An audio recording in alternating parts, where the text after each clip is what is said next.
Hi, I'm Michele DiStefano, Director of the Shelley and Stephen Einhorn Audiology Center at the Center for Hearing and Communication. Today I'm going to share with you some simple tech tips to help you communicate in group gatherings and social events. The simplest tech tip to give is to make sure you are charged up and have fresh batteries.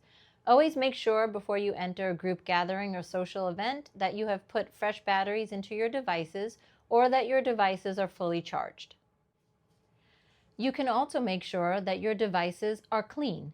Make sure you maintain every part of your device. Change your wax filters, make sure any universal domes are switched, or you can clean your ear moles.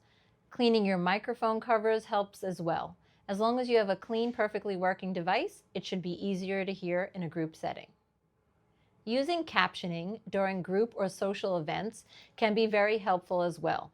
Most smart devices, like a tablet or smartphone, have built-in embedded captioning that will capture what is being said throughout your event. You can also download an app that will give you a live reading and captioning of what is being said in your group conversations and social events. You can use the app that is paired with your cochlear implant or hearing aids to adjust for the situation you're in. If you're in a social or group gathering, you may be able to adjust the volume to hear better or switch to a program that is specifically designed for background noise, such as speech and noise program or restaurant. And finally, you can use the remote microphone that pairs with your cochlear implant or hearing aids. This allows you to pick up the person that is wearing the remote microphone streamed directly to your device. This will reduce any kind of distance that they are from you or some background noise, allowing a more clear signal of the speaker.